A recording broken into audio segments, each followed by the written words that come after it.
everyone. Today is Friday. It's October the 14th. The year is 2022. I'm sitting in my kitchen. I'm having some work done in the sunroom under the floor. They're installing insulation under the floor, under the decking. And it's making a little bit of noise. And so I am sitting here in the kitchen having a cup of coffee this morning. Anyway, I had did this report. I talked about Gary, Indiana, and how I grew up in Gary, and how great the school system was in Gary. We don't know a lot about our history about the late 60s and early 70s. Well, there's a ton of stuff out there, but I didn't realize until I was an adult the issues Mayor Hatcher went through in Gary, Indiana, when he became the first black mayor of Indiana's largest city at that time, Gary, Indiana, and the political implications it had for the black residents of the city, for the entire state of Indiana. And let's just be honest, we had a large middle class group of black people living in Gary, Indiana, back then, Like Gary at one point was what Atlanta might be considered today. Gary, Chicago, Detroit, Cleveland, black folks ran to these areas from all over the Southeast. They ran to these areas to live there for jobs, opportunities, income, wealth, homes. They wanted to own a house. My father owned a home there. My mother and father got married and had 7 children in Gary. I had cousins. My entire family was in Gary. My cousins, my uncles, my aunts, my grandmother. Everybody lived in Gary at some point. And at one point, Gary was a very beautiful, prosperous city. Now we know that Gary is a ghost town today. But Gary was destroyed by racist actions of the state of Indiana. They worked aggressively to destroy Gary because they didn't like what they were seeing there. No different than Black Wall Street being destroyed or any other city that we've all heard about over the years, that black prosperous cities that were doing well, and racist white Americans said, oh no, this ain't gonna happen on our watch. Nothing has changed. So when you look at these cities, and we look at the educational system, the judicial system, the court system, just so much stuff that we have to factor into our lives, whether it's food, water, judicial system, educational system, so many things that we don't have as much control over as we would like. Or if we do have control over it, it is a battle from within these states to try to take control from black folks. I watch YouTube and I see so much stuff, y'all, and I talk to so many people. We can't have a discussion about the plight of black folks without discussing how white folks have meddled in our affairs for decades, centuries. And if you're sitting at home thinking white people are rooting for you and want your children and your family and your life to be as good as theirs, there's something wrong with you. Common sense to tell you that ain't the case. Now, I'm not going to paint a picture and say, all whites are like this, but something's definitely wrong in this country. But black people are still getting the short end of the stick on purpose when it comes to education, the court system. You don't take dealing with the police, or food and water and housing and care and mortgages. There's this big hoopla recently about Bank of America offering mortgages to black folks who live and want to obtain homes in certain areas. I thought the program was excellent. I've been in real estate for a very long time. I thought the program was excellent and great. Why would anybody think that this program was bad for black folks was beyond me. I didn't get that. I didn't understand why people would say, oh, this could be something bad. You have a program that's geared towards helping black folks to own homes in the neighborhoods that they live in with low interest rates, zero to nothing down loans, with down payment assistance programs, low interest rates. I'm thinking this is stuff that we need in our communities, but some black folks didn't see it that way, and they had a lot to say about this. And I just kind of ignored it, like, okay, they don't know better. These programs are good, and these are the type of programs we need in our neighborhoods, so that blacks can own the homes in their areas versus the neighborhoods being taken over by people from outside their neighborhoods, different whatever. But if you live in a neighborhood, why would you not want to own your home? And if you can get it for a low down payment or no down payment or down payment assistance and low interest rates, and you really don't need a credit score, what's the issue? I didn't get that. I'm like, okay, these niggas don't get it, so enough. But back to what I was saying about these neighborhoods. Gary, Indiana was at one point a beautiful city. I remember so much about Gary, going to the parks, the playgrounds, downtown shopping. Everything was beautiful until the state of Indiana changed the law and allowed the city of Maryville to be built extremely close to Gary. And that drained Gary. A new city being built, new mall, new shopping, new stores. Of course, all the white folks fled out to Maryville. It killed the downtown. Gary,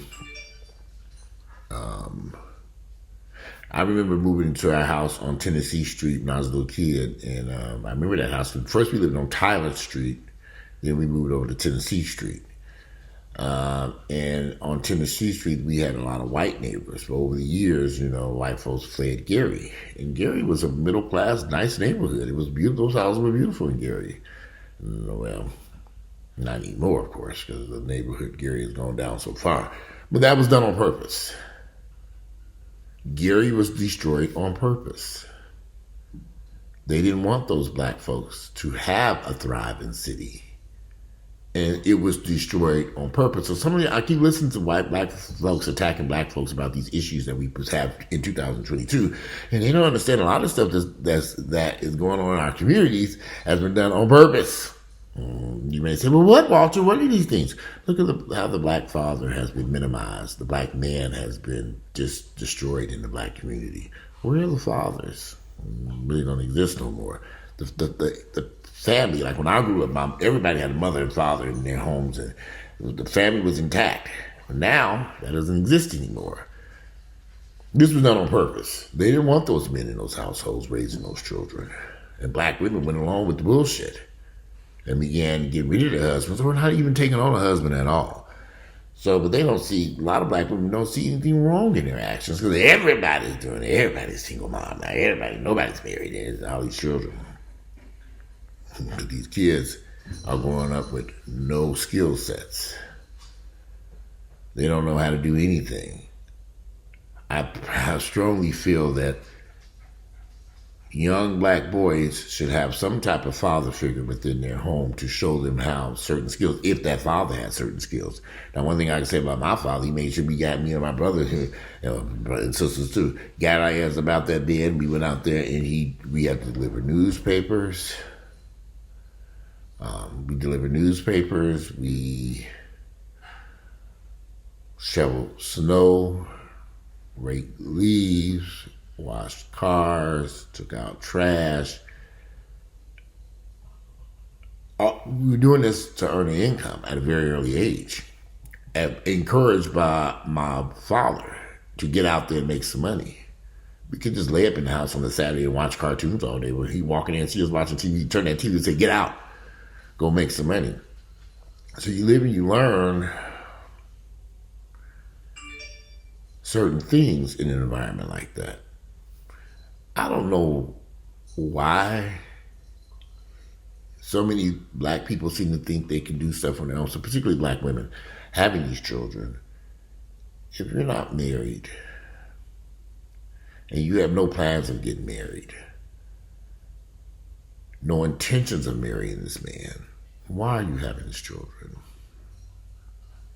If that man has not committed his life to helping you and your children to thrive, why even waste time doing this? And that's why we have all these black women today black single moms, and this is a massive issue here that people seem to want to sweep under the rug. But that had shaped that one issue. So many mothers having children without a husband or father figure in the household has shaped the whole dynamic of the black community today. Some of us don't want to accept that, but it has had a huge impact on the overall black community. But this was done intentionally. This was done intentionally. They didn't want another. In the 60s, when the civil rights movement exploded, and you got all these blacks out there working together, united, trying to fight for a united common cause, civil rights, to be able to voting rights, human rights. The powers that be in this country, we got a lot of folks that just live in the reality of the world that we live in. We know there are more whites in America than anywhere else, and they've been in these higher up categories for years, right up to the president. They didn't like what happened during the 60s. Don't forget now, Martin Luther King was enemy number one. He was considered the white man's enemy. All he was fighting for was rights for people, jobs, equality, education, diversity. Something you say diversity, now white folks don't want to hear that shit. Diversity, you don't hear that. They don't. Nothing has changed. But what the problems we see persisting in the black community today, this was done intentionally. And until we understand that, the issues that we see that have destroyed our communities and continue to destroy, because this was done intentionally. This was an accident. It was done on purpose. It was done on purpose.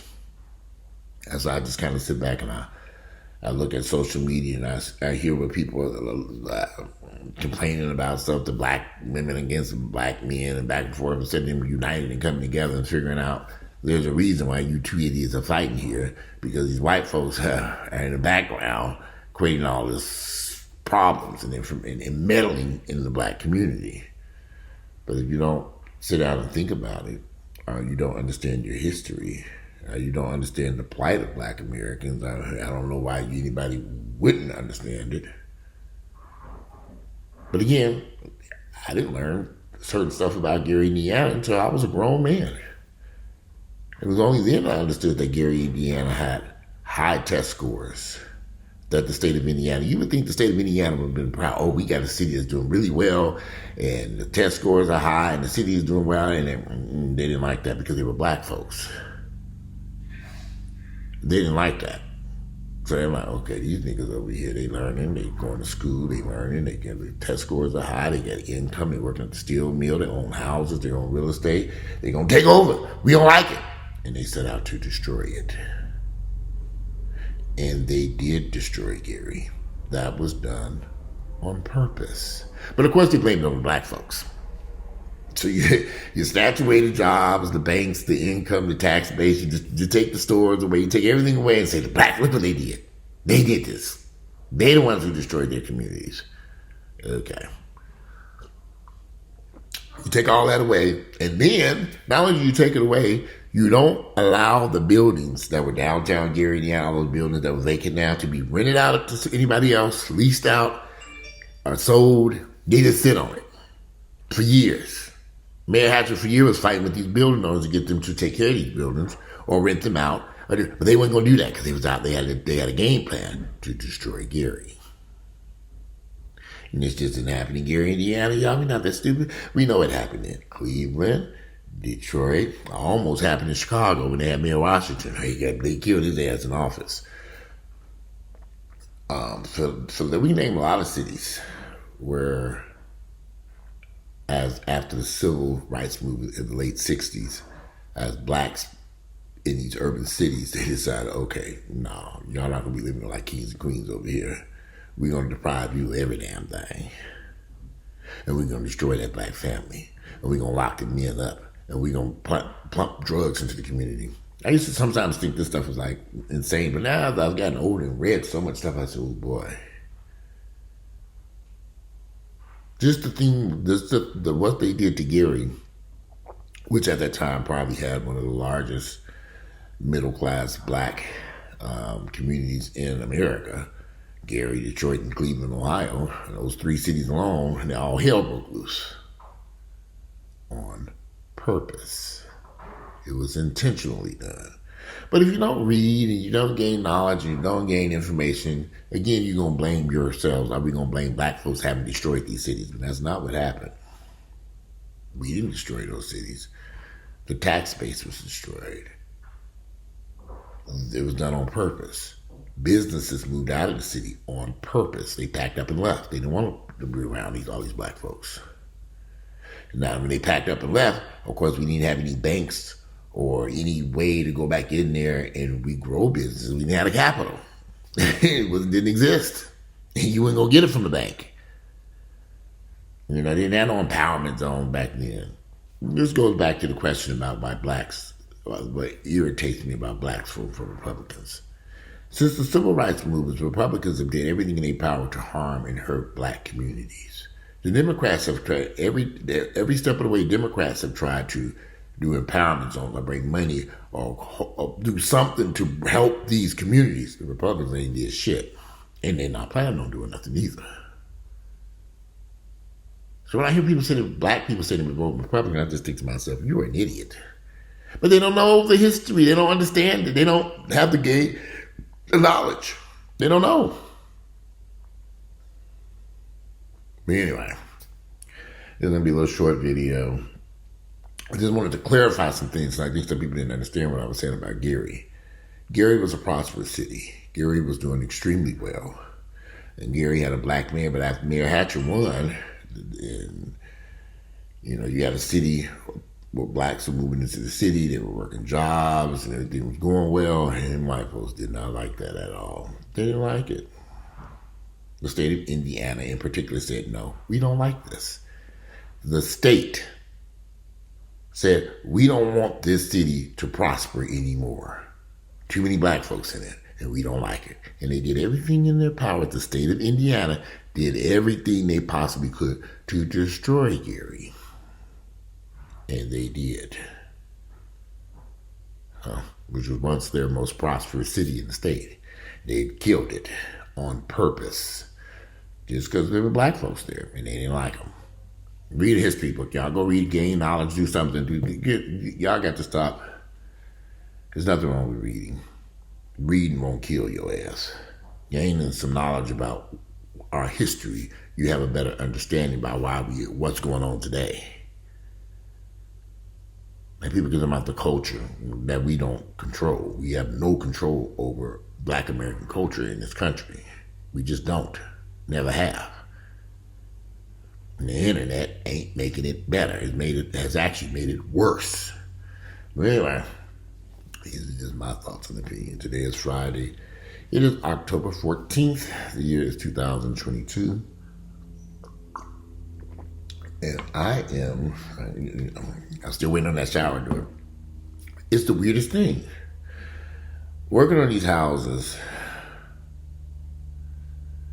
I'm still waiting on stuff to arrive I've paid for, like the front doors to the house, the shower door I've been waiting on for weeks now. They keep saying, it's coming, good, deliver it today. And then, of course, they never show up. It's almost like, is this anybody working on a house right now, trust me, I understand the limit you're going through trying to get this stuff finished. I'm still waiting on closet organized. I paid for months ago. I don't even think we're going to have that in before the end of this year. We got literally our clothes are in boxes and just thrown all over the place because we're waiting for them to finish these closets where they ain't even started yet. But I've gutted the closets. Foolishly went in there and gutted the closets, hoping that and painted everything and redid everything. And they going to come and do these closets in a few weeks. And that ain't happening. Well, shit is sitting there like, so anyway, minor issues. But I wanted to say this stuff. Because I keep talking to people and everybody's complaining about this high rent. Y'all, it's cheaper for me to live in this house than it is to pay rent. I rent out the basement. That pays a significant part of the mortgage. Helps with a tremendous part of it. Earl lives here, which he didn't. But the worst mistake I ever made bringing that crazy man in here. That was a horrible mistake. That is done now. because we just don't get along on the same line. And I'm just keeping it real. We just can't get along for some reason. I mean, it's just weird to me. You think we had this nice house and everything be hunky-dory, but it ain't. So I wish I would say that for another rainy day video. But anyway, it's cheaper to own a home versus renting. If I did do now on a monthly basis, I would say that these rents are starting to get outrageous. And I'm going to do a video about that because I'm going to give you my opinion about these rents and why they're so high and how this is going to be corrected. Because there's a correction going on in the rental market. And a lot of businesses that own rental property are going to end up losing these rental properties because they can't collect these high-ass rents from people. The rents are too high, people can't pay. And it's like, okay, so, and then they're going to court, and the court system is overwhelmed with evictions. And so, in many cases, I saw a report, but there's another video, we'll read this along in a second, but I saw a report out of Clayton County saying that it's taken as long as 12 to 18 months to evict somebody out of a home or apartment down there because of the backlog. And so a lot of these owners are probably going to end up losing their properties to foreclosure because they can't afford them. And then that will correct a lot of these rental issues because the rents are just too high. Too many investors paid a lot of money for this stuff, and they're trying to rent this stuff out. It's just financially, it ain't working. Rents can only go up so high, and before people can't afford it no more. But we'll talk about that in another video. Today is Friday, October 14th, the year 2022. I'm out of here and enjoy the rest of your day. Hey, get over here. Enjoy the rest of your Friday.